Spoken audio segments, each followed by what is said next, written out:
sebuah cerita pendek dari Ali Akbar Nafis yang berjudul Topi Helm.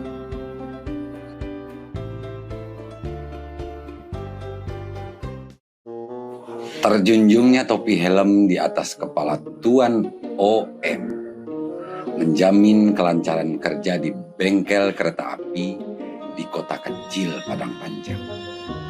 Meskipun Tuan OM itu pendek, tapi oleh topinya yang besar itu tersandang jugalah wibawanya sebagai opseter mesin di bengkel itu. Dan oleh bawahannya dilengketkan julukan si topi helm atas Tuan OM yang oleh ayahnya sendiri dinamai Gunarso. Malah pakai RM pula di depan. Demikian besar wibawanya. Hingga kalau sekelompok orang mengobrol selagi kerja di bengkel itu, lalu diantaranya membisikkan, si topi helm. Maka berjungkir baliklah mereka bekerja dengan tekunnya. Kadangkala ini menjadi olok-olok. Misalnya sekelompok orang yang mengobrol, lalu seseorang menyebut si topi helm dengan tiba-tiba, maka tunggang langganglah mereka ke tempat kerjanya kembali. Dan pura-pura asiklah mereka bekerja. Seolah-olah mereka sejak tadi benar-benar bekerja. Tapi tahu-tahu kedengaranlah tawa terbahak-bahak. Maka tahulah mereka bahwa ada yang berolok-olok dan mereka telah tertipu. Karena seringnya olok-olok demikian dilakukan. Akhirnya orang selalu curiga akan bisikan, si topi helm. Tapi pada suatu hari, olok-olok itu menyebabkan seorang masinis turun pangkat jadi stoker kembali. Biasanya untuk membersihkan bagian bawah dari sebuah lok kereta api hanya dilakukan oleh 2 orang saja. Lok itu berdiri di atas sebuah lubang yang panjang, hingga orang-orang dapat bekerja tegak untuk membersihkan di sebelah bawahnya. Tapi masinis yang badannya besar hingga dipanggil King Kong oleh buruh lainnya, setelah masuk ke lubang itu untuk memeriksa, ia tidak keluar lagi. Ia mengobrol dulu, memenuhi kebiasaannya. Obrolannya makin lama kian enak, sehingga mereka tertawa kesenangan dan memeriksa. Ia mendengar betapa meriahnya suasana dalam lubang di bawah lok itu. Orang-orang lain yang sedang bekerja di bagian lain lok itu ikut pula masuk ke lubang itu. Sedang si masinis asik mengobrol dengan segala geraknya yang lucu. Tanpa setahunya, Tuan OM sudah ada dekat lok yang sedang dibersihkan itu. Didengarnya saja obrolan bawahannya itu diam-diam. Tiba-tiba, salah seorang di antara orang-orang yang di dalam lubang itu melihat sepatu dan celana coklat Tuan OM dari celah-celah jari-jari roda lok. Lalu dengan ketakutan dia berbisik, si topi helm. Serentak rubu-rabai antara percaya dan tidak. Mereka sepura asik bekerja. Ada yang membersihkan roda, ada yang membersihkan as. Malah diantaranya ada yang mengetok apa saja yang dirasanya patut diketok.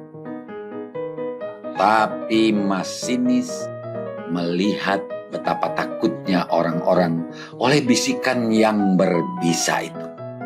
Jadi tertawa, terbahak-bahak sendiri. Lucu benar dianggapnya tingkah laku mereka itu. Apa Apa yang kalian takutkan? Si topi helm. Ia menggertak. Apa pula yang ditakutkan pada si pendek itu? Patutnya padaku kalian takut. Si King Kong ini. Tidak pada si topi helm yang pendek seperti kera itu kalian takut. Wah, kalau sekarang ada si topi helm itu di sini, aku patahkan lehernya. Seperti King Kong mematahkan leher kera tentunya. Kalian benar-benar. Ada saja seorang berkata, si topi helm. Wah, kecutlah ekor kalian seperti anjing ketemu singa. Adukan sama King Kong kawan, adukan. Ia tak jadi menyudahkan kalimatnya. Karena tiba-tiba didengarnya orang mendehem. Dan deheman itu dikenalnya. Lalu diintipnya dari antara roda-roda lok ke arah datangnya David. Terbitlah kejutnya. Hilanglah segala omongannya yang besar tadi. Tak seorang pun yang berani ketawa. Meski seharusnya mereka bisa ketawa melihat betapa kejutnya King Kong melihat kera. Belum sampai sempat masinis itu berpikir, Tuan OM sudah pergi dari situ. Maka seorang demi seorang keluarlah dari bawah lubang itu, kembali ke tempat kerja masing-masing. Selagi belum sempat masinis melenyapkan rasa kuyung di hatinya, datanglah panggilan dari Tuan OM untuknya. Dan si King Kong itu kini merasa telah menjadi kera. Demikianlah kisahnya. Tapi semenjak itu, Tuan OM tidak lagi memakai helmnya. Entah karena topi itu sudah tua, entah karena ia sudah tahu orang-orang mengejeknya dengan topi helm yang besar itu. Tidak seorang pun yang tahu. Namun demikian, setahun topi helm itu tidak punya wibawa benar-benar lagi. Yaitu semenjak kepala Pak Kari yang menjunjungnya. Di waktu topi helm itu berpindah kepala, sebenarnya terjadilah peristiwa penting atas keluarga Tuan OM. Topi itu 3 tahun yang lalu dibelinya di Semarang. Ketika ia dipindahkan ke kota kecil Padang Panjang, kota penghujan itu, menjadikan topi itu lekas tua. Dan untuk penggantinya, di kota itu tidak mungkin, karena tidak ada orang yang menjual. Meski topi helm itu telah tinggal tergantung di kap stok di rumahnya, namun julukan si topi helm masih juga lengket pada Tuan OM sampai ia dipindahkan ke Bandung. Pada waktu buruh bengkel kereta api yang dikerahkan RM Gunarso sibuk mengepak perabotan rumah yang akan dibawa pindah, topi helm yang tua itu sampai terlupakan. Barulah ketika rumah itu sudah kosong, Nyonya Gunarso melotot melihat sang topi tergantung sendiri pada paku di dinding. Kenapa ini bisa kelupaan, Pap? Tanya perempuan itu. Kau pakai sajalah ya. Sayang kan kalau dibuang? Janganlah. Masa pembesar bawa topi begini ke kapal? Malu. Wah, Mam. Habis mau bikin apa? Semua barang-barang sudah dimasukkan ke peti dan peti-peti sudah diangkut ke stasiun. Dan mata Tuan OM melirik kepada bawahannya yang telah membantu mengepak barang-barangnya. semua ia kenal baik, yakni tukang rem. Kepada siapa harus diberikan supaya adil, pikirnya. Ia ragu-ragu menetapkan. Tapi ketika matanya tertumbuk kepada Pak Kari, sesuatu pada jantung orang tua itu terasa bergetar. Daripada dibuang, Mam, apa tidak sebaiknya kalau diberikan kepada mereka saja? Kata Tuan OM minta musyawarah istrinya. Dan Pak Kari menatap mata perempuan itu dengan nanap, seperti ada sesuatu perjanjian antara mereka, bahwa topi itu seharusnya buat dia berikan ke perempuan itu. Tapi perempuan itu berkata, coba dulu, siapa yang pas betul? Tuan OM mengedarkan pandangan ke semua bawahannya, seorang demi seorang.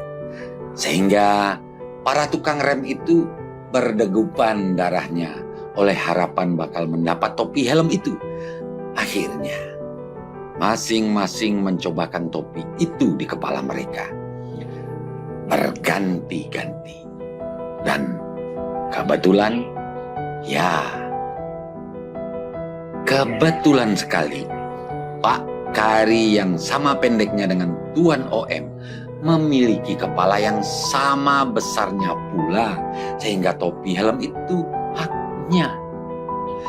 Sedang Pak Kari nyengar-nyengir kegirangan oleh rezekinya itu, tiba-tiba perempuan itu berkata, Kari, gagah betul kau, tapi jangan berlagak lakiku pula kau ya.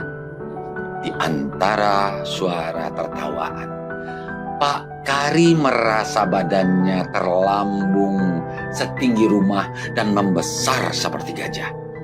Dan bagaimana hematnya Tuan OM dengan helmnya.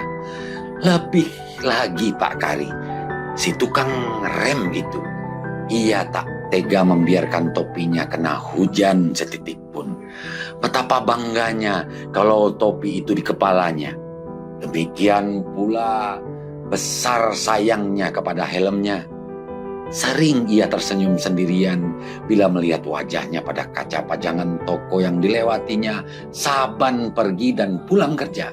Dan tentu saja tingkah laku Pak Kari yang berlebih-lebihan itu menjadi bahan olok-olok oleh kawan sekerja. Tapi juga jadi pangkal kejengkelan atasannya. Namun Pak Kari berpendapat olok-olok atau kejengkelan itu adalah disebabkan rasa iri hati mereka karena tak punya topi helm warisan Tuan OM. Akan tetapi, semenjak Pak Kari menjadi pemilik baru topi helm yang besar itu, ia pun mendapat julukan. Bukan si topi helm sebagaimana yang ditonggokkan kepada Tuan OM, melainkan ia mendapat julukan si Gunarso. Berbeda dengan Tuan OM yang tidak menyenangi nama julukan yang diberikan orang dengan si topi helm. Pak Kari malah merasa bahagia dipanggil si Gunarso. Bahkan kadang-kadang ia benar-benar merasakan dirinya sebagai Gunarso. Gunarso yang pendek dan punya wibawa begitu ideal dalam pandangan Pak Kari yang bertubuh sama pendeknya pula. Pak Kari adalah tukang rem semenjak 18 tahun lalu. Sebelum itu, dia hanya seorang penganggur yang hampir putus asa dalam mencari pekerjaan. Dan ia tahu benar apa artinya menjadi tukang rem di kala itu. Bangun pagi-pagi dan sebelum jam 5 sudah mesti berada di stasiun. Pulangnya kadang-kadang sudah jam 9 malam. Namun dibandingkan dengan orang-orang lain yang tidak mempunyai pekerjaan apapun, ia sudah merasa bahagia. Akan tetapi karena potongan badannya yang kecil kurus menjadikannya lebih merasa kecil diri dalam pergaulan dengan tukang-tukang rem lainnya. Dan karena itu pula dari dirinya dituntut kesabaran yang kadang-kadang sampai di luar kemampuannya sebagai manusia. Lebih lagi semenjak ia mempunyai topi helm, kesabarannya seringkali mendapat tantangan yang sangat tengik. Padang Panjang, kota kecil yang penghujan. Selama belum bertopi helm, Pak Kari tak pandai menyumpai hujan. Akan tetapi kini ia sudah sering menyumpahinya, karena hujan itu memaksanya tidak dapat memakai topi di kepala menurut selayaknya. Selain dari hujan, dari kawannya sendiri sering pula ia mendapat gangguan. Umpamanya selagi ia sembahyang, ada saja kawannya yang menyembunyikan topi helmnya.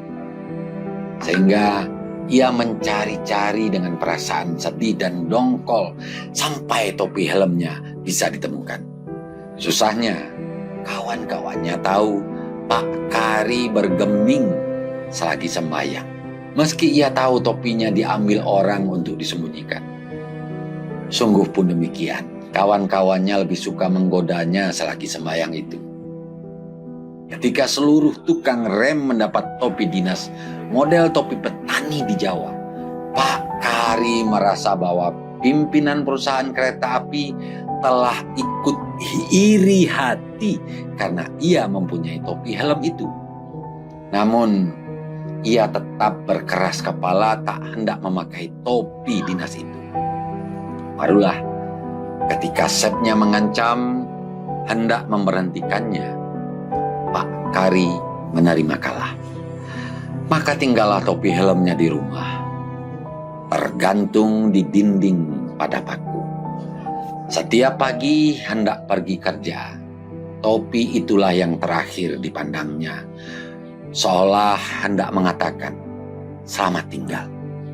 Dan setiap pulang kerja, topi itu pula yang pertama dilihatnya, seolah hendak mengatakan selamat ketemu lagi. Dan bila hari rainya, topi helm itu kembali berada di kepalanya dan dengan bangga dibawanya berjalan-jalan keliling kota. Beruntunglah Pak Kari, karena kewajiban memakai topi dinas model petani itu tidak lama berlangsung. Meski topi itu sangat berguna untuk melindungi kepala dari terik matahari dan guyuran hujan. Akan tetapi topi itu tidak praktis dipakai oleh tukang rem di daerah pegunungan yang sering memeriksa roda apakah masih berputar atau terhenti karena dicekam rem pada waktu kereta api meluncur di penurunan. Karena kalau rel yang licin di kala hujan, roda gerbong yang terlalu kuat dicekam menyebabkan gerbong terlepas dari rel bila tiba di tikungan. Akan tetapi bila gerbong tidak direm, kereta api akan kian kencang meluncur dan itu akan lebih berbahaya lagi. Oleh karena itulah tukang rem harus sering-sering melihat keadaan roda. Caranya ialah berjongkok di tangga gerbong, tangan bergayut pada pegangan besi di tangga, lalu merendahkan kepala sehingga badan dan kepalanya itu berada di bawah rem itu. Atau kalau diletakkan saja pada lantai bordes dikala hendak melihat keadaan roda, topi itu akan sering diterbangkan angin sehingga banyaklah tukang rem yang kehilangan topinya. Dan sejak itulah tukang rem tidak lagi wajib mengenakan topi dinasnya. Konon ketika tukang rem pertama yang kehilangan topinya tidak dikenakan sanksi oleh sep mereka, maka Pak Kari buru-buru kehilangan topinya pula dengan melemparkannya pada saat yang tepat. Dan sejak itu, topi helm kembali menghiasi kepala Pak Kari. Pak Kari yang penyabar seolah mendapat kemenangan dan harga dirinya kembali. Lambat laun, kemenangan Pak Kari itu tiba juga di puncaknya setelah ia melepaskan kesabarannya yang terkenal itu. Dengan puncak kemenangannya itu, martabat topi helmnya menjadi senilai dengan masa Tuan OM memakainya dulu. Kejadiannya, ketika Pak Kari dengan beberapa tukang rem lainnya dalam perjalanan BD dari Kayu Tanam ke Padang Panjang, jalan kereta api menanjak, menyusuri dinding bukit di Lembah Anai. Pada waktu itu, hanya sepertiga dari jumlah tukang rem yang berdinas. Lain halnya jika kereta api yang menjalani rel yang menurun dari Padang Panjang ke Kayu Tanam yang memerlukan seorang tukang rem pada setiap gerbong. Maka ketika kembali ke Padang Panjang, 2/3 dari jumlah tukang rem menjadi BD itu umumnya mengisi gerbong penumpang kelas 3. Kalau memang gerbong itu tidak banyak penumpangnya. Banyak diantaranya yang duduk tertidur. Tapi ada kalanya juga mereka sempat tidur berbaring di bangku panjang. Pak Kari dikala itu dapat tidur membujur pada bangku panjang di bagian tengah. Topi helmnya menutup mukanya. Dalam tidurnya ia bermimpi bahwa ia benar-benar telah jadi Tuan OM, berwibawa dan ditakuti oleh semua bawahannya. Ketika ia pulang kerja, alangkah kaget istrinya melihat Pak Kari telah jadi OM, dan dalam mimpinya itu juga rasanya istrinya persis menyerupai Nyonya Gunarso yang cantik. Maka dipeluknya istrinya itu kuat-kuat.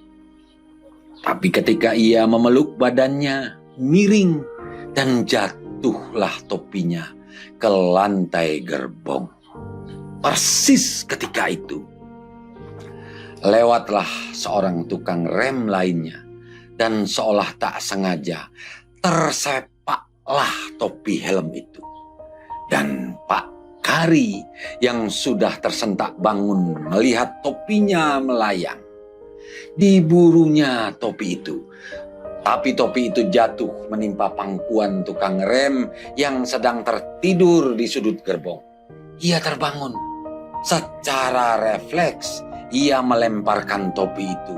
Jatuh ke tangan seorang setelah melalui kepala Pak Kari yang memburu. Pak Kari balik mengejar, tapi topi itu terbang ke tangan lain dan terus berpindah dari seorang ke yang lain setiap Pak Kari memburunya. Kegembiraan pun bangkitlah. Tukang rem yang tertidur pun bangun. Demikian juga penumpang. Semua tertawa dan bersorak-sorak kegirangan. Tapi Pak Kari tidak. Malah marahnya bangkit keluar. Dari endapan kesabarannya yang terkenal, dicabutnya pisaunya. Dan dia mengancam siapa saja yang berani menghina topi helmnya. Maka semenjak itu, topi helm itu punya kewibawaan lagi. Tak seorang pun yang berani mempermainkan topi helmnya. Menjadi kalap ada perlunya juga untuk menghentikan keberanian orang-orang yang perkasa. Pikir Pak Kari lama kemudian setelah ia sadar bahwa kawan-kawannya tak lagi mau menggoda ia dan topi helmnya. Akan tetapi, pada suatu hari yang tak baik baginya, Pak Kari dinas pagi lagi dengan kereta api pertama ke Kayu Tanam. Ia mendapat tempat pada gerbong terakhir, sedangkan hujan terus turun semenjak tengah malam. Pagi itu, masih meninggalkan renyainya, hingga rel baja yang keras itu menjadi licin sekali. Itu artinya setiap tukang rem yang menempati setiap gerbong harus bekerja lebih hati-hati. Dan peluit lock sering-sering dibunyikan masinis bila dirasakannya kereta berjalan melebihi kekencangan yang diperlukan, agar setiap tukang rem lebih menggerakkan remnya. Gerbong Pak Kari baru saja mendapat tukaran bantalan rem yang baru, sehingga sedikit saja handle rem ditekannya telah menyebabkan roda-roda berbunyi seperti suara tikus mencicit, dan Pak Kari harus melihat keadaan roda dengan bergantungan di tangga gerbong untuk mengetahui apakah bunyi itu karena pengerasan rem dengan roda atau karena pengerasan roda dengan rel. Jika bunyi itu ditimbulkan oleh pergeseran roda dengan rel, itu artinya roda sudah berhenti berputar. Bisa-bisa pada suatu tikungan yang tajam, roda itu keluar dari rel. Dan itu berbahaya sekali. Kalau roda berhenti berputar, rem mesti dilonggarkan sedikit. Kalau masih berbunyi, harus dilihat lagi keadaannya. Begitulah ia lakukan berulang-ulang pada setiap peluit lock dibunyikan masinis.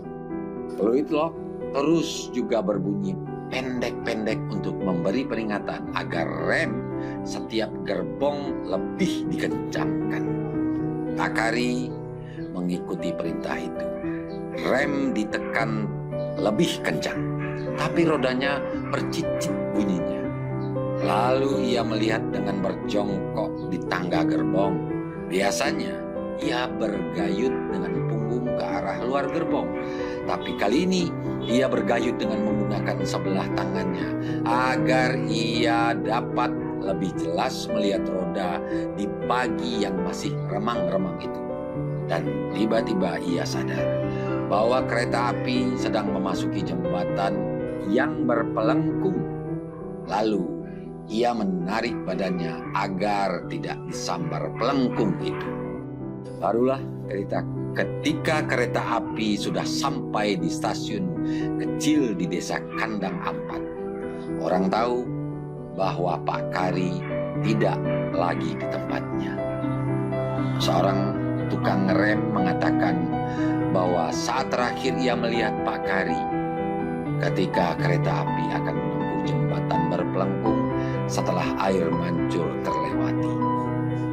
Ia melihat Pak Kari berjongkok sambil bergayut dengan sebelah tangannya.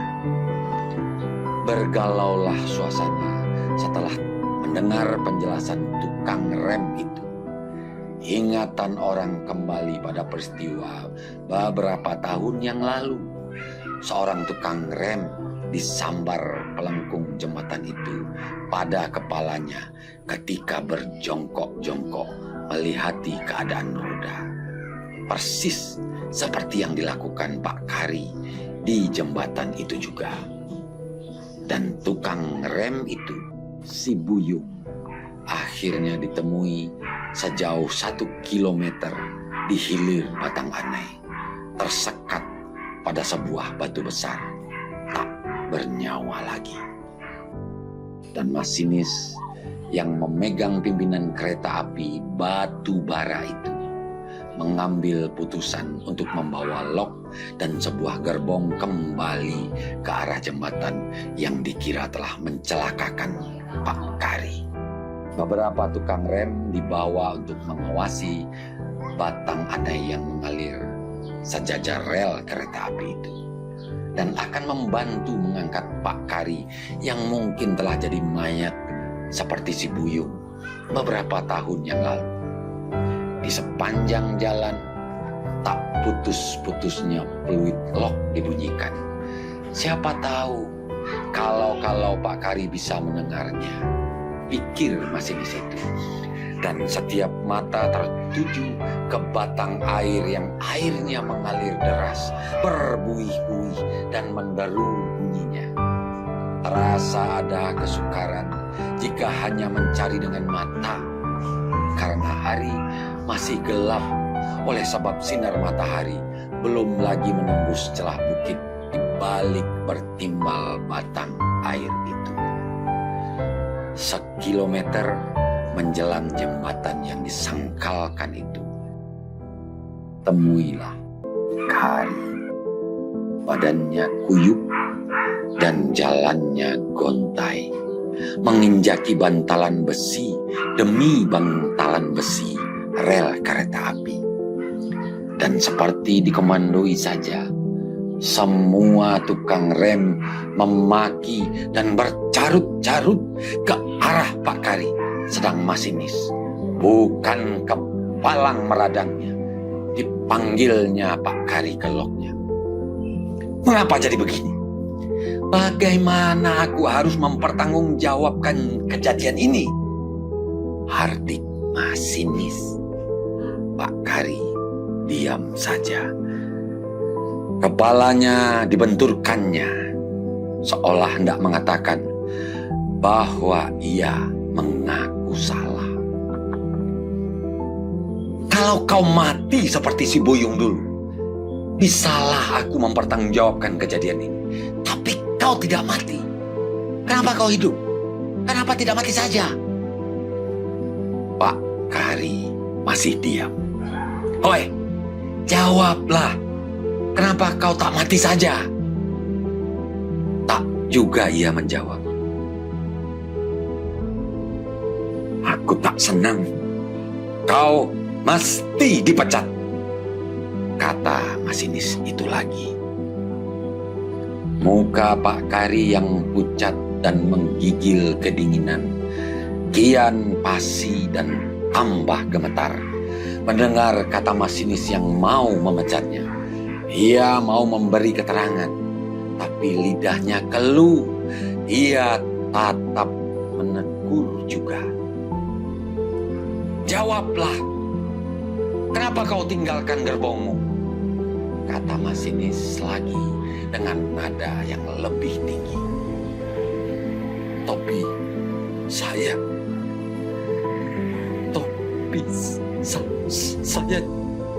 jatuh di langgar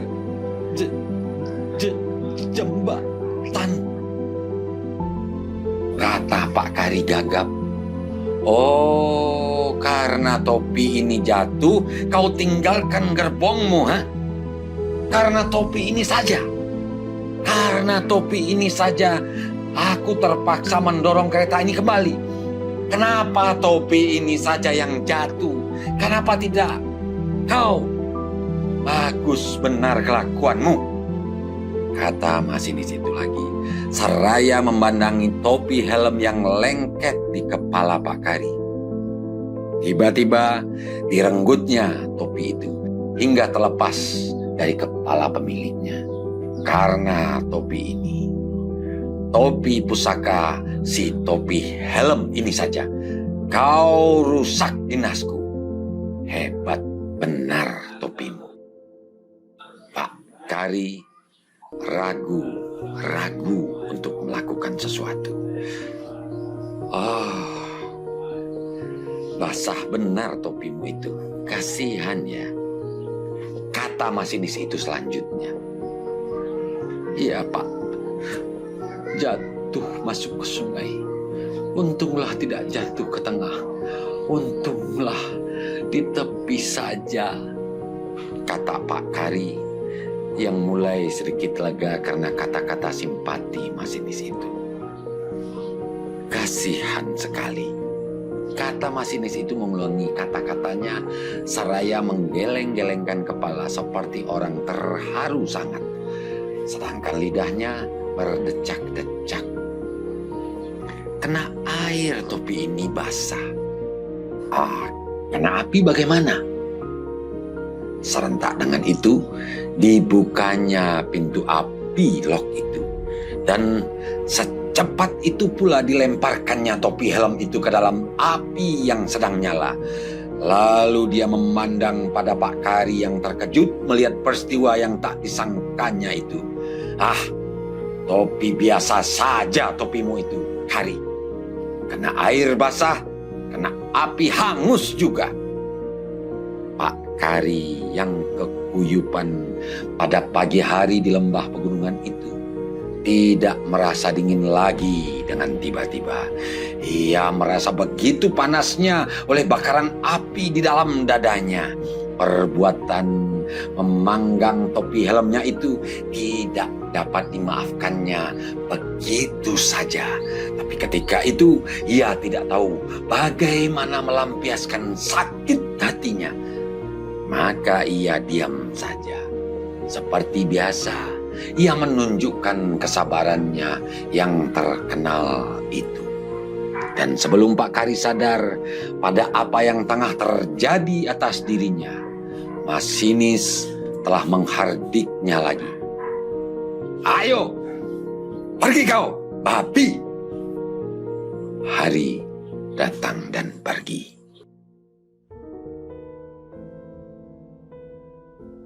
Semua orang sudah lupa pada peristiwa topi helm Pak Kari. Malah orang pun lupa sudah bahwa pada suatu kali Pak Kari pernah menjunjung topi helmnya Tuan OM. Tuan OM yang ditakuti mereka. Orang juga lupa topi helm itu bahwa Pak Kari pernah meninggalkan gerbongnya karena topi helmnya jatuh dilanggar pelengkung jembatan, sehingga orang menyangka Pak Kari lah yang terlanggar dan jatuh ke batang anai seperti si Buyung pada masa lalu. Andai kata sesekali orang ingat kembali, segera orang melupakannya lagi. Akan tetapi sekali hari Pak Kari sedang bekerja mengeruk-ngeruk tahi arang dari lambung lok di stasiun kayu tanam. Tiba-tiba ia melihat seorang mandor jalan kereta api. Mandor itu memakai topi helm. Topi helm yang persis sama dengan topi helmnya. Topi helm yang terbakar hangus dalam tungku api di lambung lok itu juga. Dan ketika matanya mengalih ke dalam tungku api di lambung lok, di mana apinya sedang garang menyala, Pak Kari seperti melihat topi helmnya yang dulu lagi menari-nari oleh nyala api. Dan kemudian seperti terlihat dirinya di bawah topi yang menari-nari dalam nyala api itu. Dirinya sendiri yang berwajah setampan Tuan OM jika mengenakan topi helm. Ingat itu. Ia pun ingat pada suatu peristiwa di rumah Tuan OM. Ketika itu Pak Kari tidak berdinas, prei mingguan, seperti biasanya.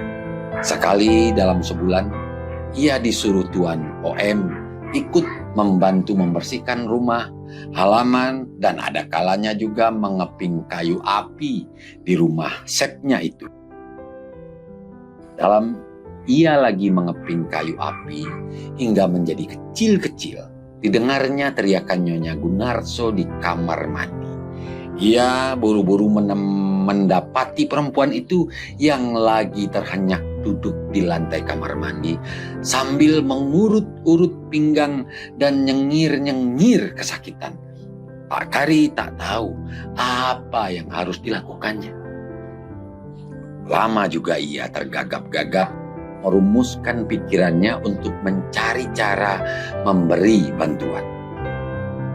Tapi ketika perempuan itu meminta bantuan, Pak Kari menjadi tambah tergagap.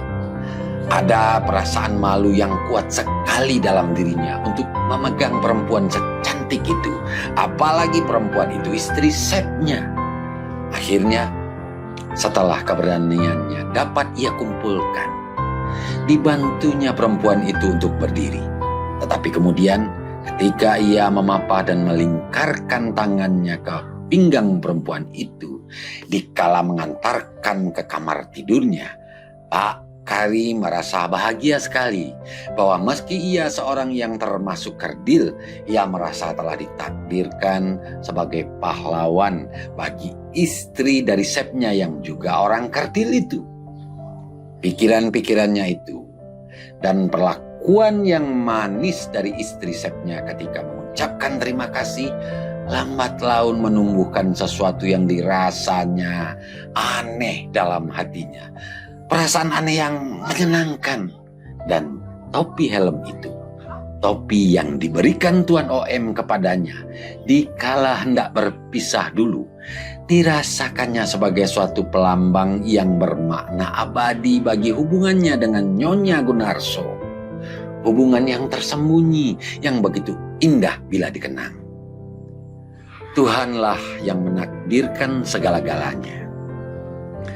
Sehingga justru di kepalanya saja topi helm itu bisa pas benar dari sebanyak kepala yang mencobanya.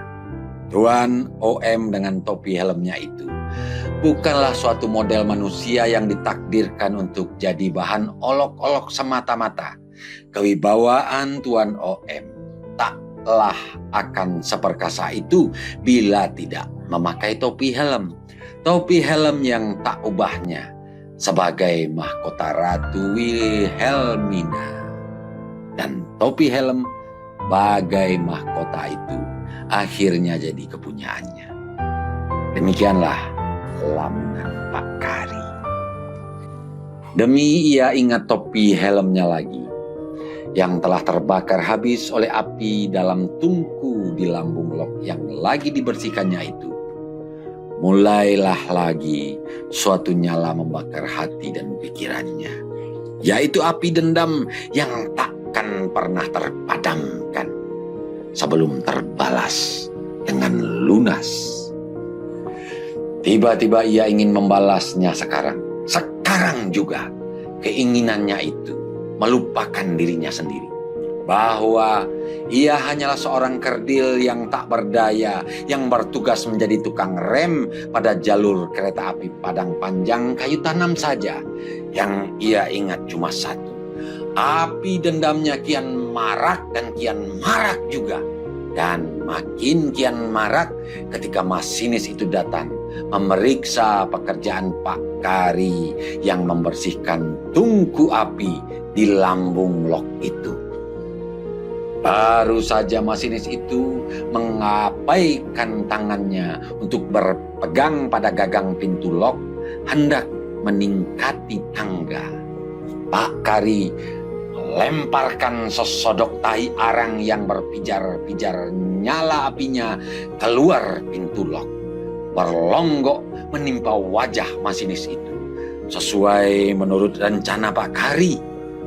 Dan sejak itu kegelapan dan kebosanan menjalari kehidupan masinis itu adalah jauh lebih ringan apabila ia dapat memandangi wajahnya lewat kaca.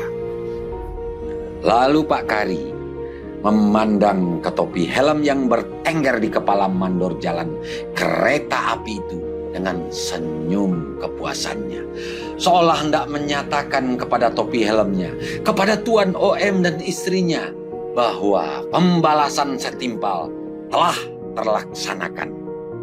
Namun tidak seorang pun yang dapat menyalahkan Pak Kari, dan Pak Kari pun tak pernah merasa bersalah sedikit